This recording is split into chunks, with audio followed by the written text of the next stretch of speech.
and that, you won't do the re-fermentation. But I know most people have had that experience where they're stepping up to, sterile or complete filtration eventually anyway, just because either the volume of their production, it just makes more sense for them to do that, or they've had re-fermentation in the bottle and had the... Yeah, it's just safer. It's just safer to do it. Yeah. Plus, it really polishes the mead. I mean, it looks beautiful. Yep. And, Yep. Yeah.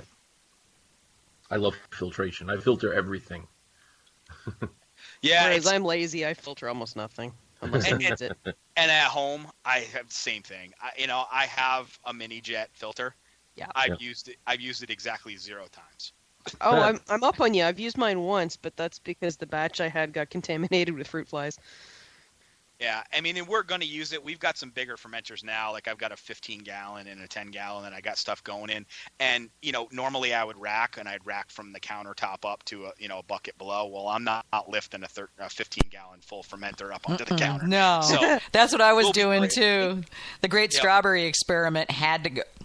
It was a 6-gallon batch, and the fruit cap and the fermentation was very vigorous. The fruit cap blew all the way up to what would have been a 10 or 11 gallon. So, I mean, literally, I put it in a 12-gallon barrel, plastic fermenter barrel, and it was like all the way up to the top. So, yeah, there was no way that was going to get lifted. Not a chance in hell.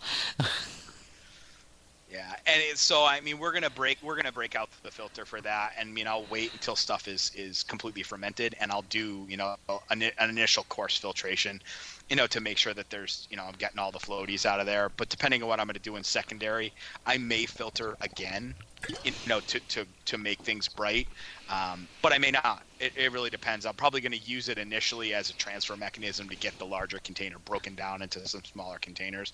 But yeah, it's something I need to spend some more time on.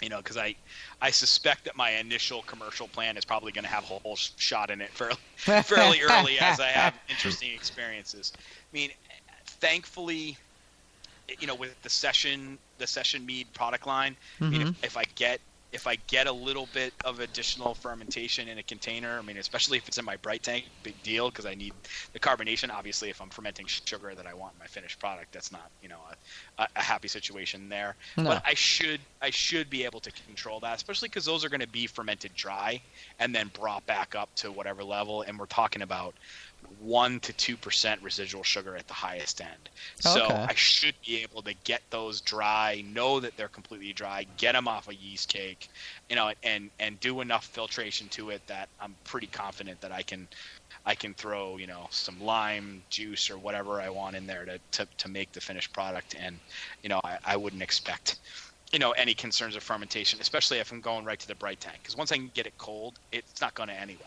Yeah. If I keep all those cakes cold, then they're not going to re-ferment. I'm not going to re-ferment anyway. So, True. Yeah, I'll have to spend some more time with that. Sure. Are you doing all sessions, or you got a couple of regular full-on meats? Well, I mean, we'll definitely do both. We'll have a full product line on both sides. I mean, I'm thinking, if I were opening tomorrow, which would be really awesome, because that would mean that I had probably won the lottery, and I had fallen asleep. Somebody else had planned and opened my business for me, which would be really fantastic. If somebody else did all the stupid paperwork and everything and just let you do what you really like doing, which is make mead. Right, yeah. So since we know that's not happening, and I'm not opening tomorrow, I figure my initial kind of daydream is that we'll probably start up with 6 on the session side, so 6 taps, and 4 or 5 on the dessert side.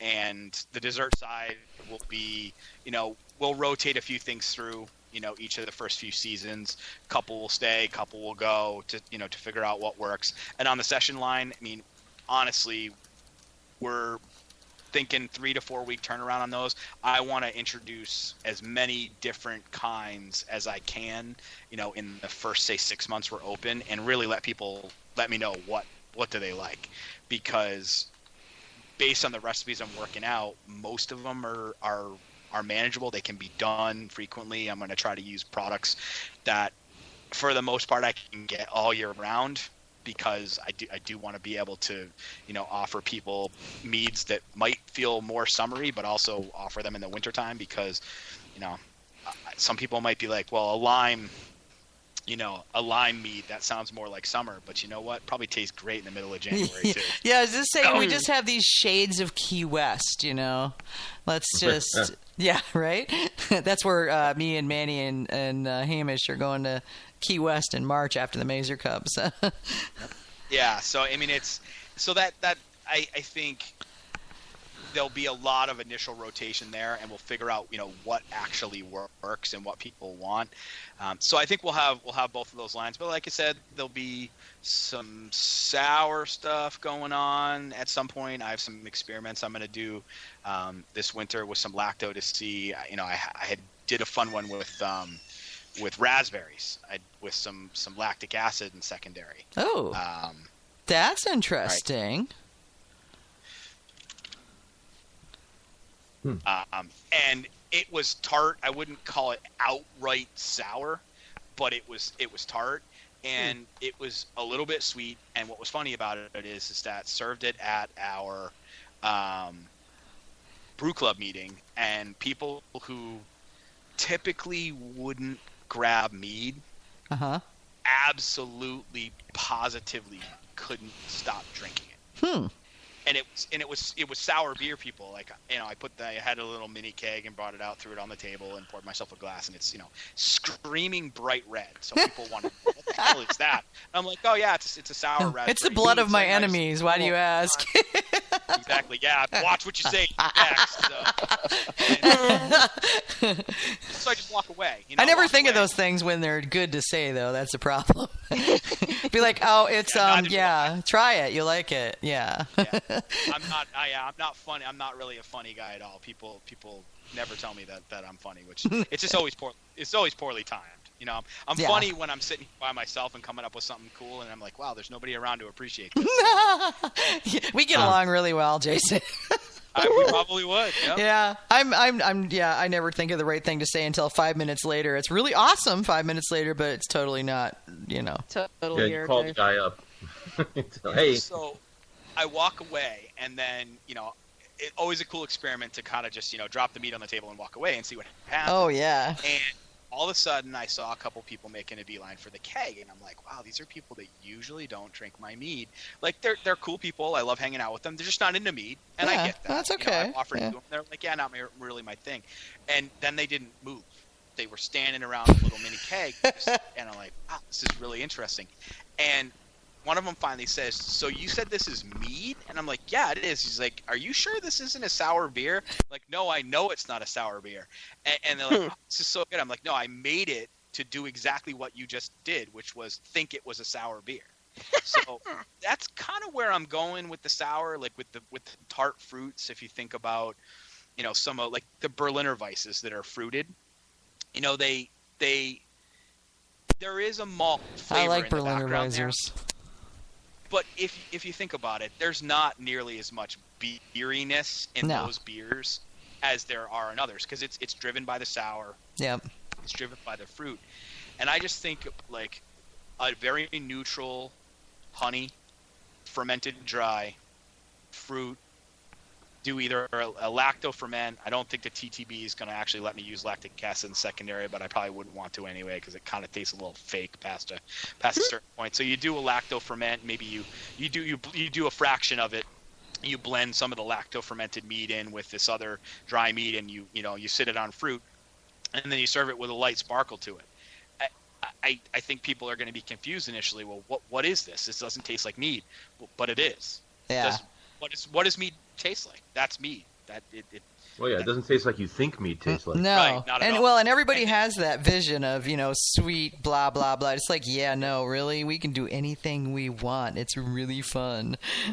Except some of us still just prefer the sweet. Well, I know I like a good sweet mead, you know that, but the sours are very intriguing. Jason, have you hooked up with Frank Golbeck over at Golden Coast? I've had some of their stuff. I've not actually met them. I've not gone out to visit there either. And I know that they're doing some sour stuff. I drank a sample of everything they had at the Mead Mixer last year, and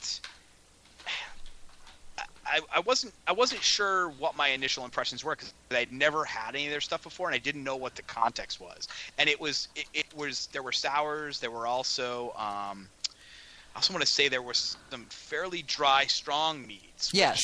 With a little bit of sparkle to them. And that was one where that was kind of weird to me too, because I hadn't had too many of those before, where you made like a 13% alcohol, dry, sparkling mead. It sort of almost seems somewhat angular to me, because that's a lot of alcohol for a sparkling mead. Typically those two kind of things fight with each other. But because it was dry, it didn't. I was like, oh, this is interesting. So I know those guys are doing some sour ferments, but I've not actually spoken with them at all about what their experience has been. We'll have to get you guys talking at the Mazer Cup, because he's done some really interesting. In fact, one of my projects that I really have to get my ass in gear on is they gave me all their notes that from their experimentation with the sours, and I'm going to put them up on the Got Mead wiki. So they want other people to be able to play with it, which I think that's really fun that they're putting that out there like that. I think that's just awesome. Yeah, and I certainly would take a look at it, because I've got 4 vials of some White Labs lacto culture sitting in my firm fridge right now that I know I'm going to fire up probably around the holidays, where I got a few days off. I'll come up with a recipe to do that, and I'm looking to do a total ferment on a batch. This will go up to like 9 or 9.5% ABV, and I'm looking to do a total ferment like dry or nearly dry, as tart and sour as that'll give me, and then work backwards to blend that into some other stuff and see, does that give me the tartness that I'm looking for. I mean, it was perfect with raspberries, because raspberries are already really tart anyway. They are, yeah. And it was perfect. And again, it fooled some people into thinking maybe it was sort of a funky sour beer or something. And that was where I was thinking I'd go with it, because again, it's another dimension to have in the tasting room. You have folks that come in, they want the sweet meads, I got you. Folks that come in that want the lighter meads, might want the sparkling, I got you as well. And then someone's like, yeah, but I'm a sour beer guy, I don't like any of this stuff. Hold on a second. Try this. And it feels to me like I could capture almost anybody who's out there looking for craft beverage with a fairly straightforward kind of product line that had just a couple of different variables in it. So it's another fun project that I've got to fire up in the wintertime here.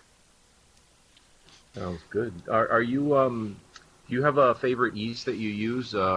And also the question I ask everyone: have you experimented with blending any yeasts, or as somebody said 2 weeks ago, blending the same must that you fermented with different yeasts to kind of play around with it that way? So let's see. I have done all of those things, both purposely and then also sort of in an emergency situation, say when I had a stuck ferment and I didn't have the same yeast that I had started with. So I've done that, and I've certainly seen some interesting results. More so in my wine days, where I had, I say if I got a lot of grapes, I ended up with multiple carboys of the same grape pressing, and I would use 3 or 4 different red wine yeasts just to see what the results would be. And some would get bottled on its own, some would get blended up. I haven't explicitly done that with mead. I did do the black currant and buckwheat, or the dried currant and buckwheat we were talking about earlier. I did ferment that with 2 different yeasts, and that was more because I felt like the initial yeast I used was a little too sensitive to the low temperature in my house last fall, and it just didn't feel like it was really trucking along. So I was like, okay, I gave it 4 or 5 days. It had fermented. It was still fermenting. It was just going really, really slow. So I did actually blend in another yeast that seemed like it took off. It's less sensitive to the low temperature. I can't say that I necessarily concluded that blending was of any particular positive outcome, but I suspect it probably was, just because one yeast got 4 or 5 days to do its thing, however slowly, and then another yeast kind of came in and finished the job. So I'm suspecting that there probably was a complementary effect there. And you enjoyed the result, obviously. Yes, most certainly. I mean, it's been one of those ones where I've shared it, out a little bit, and the first sip, everyone's like, "Oh my God, this is." I mean, it's got a nice kind of dark gold color to it, so it's sort of one of those liquid gold experiments. People are like, oh my god, it's like liquid gold. It kind of looks like it is. I mean,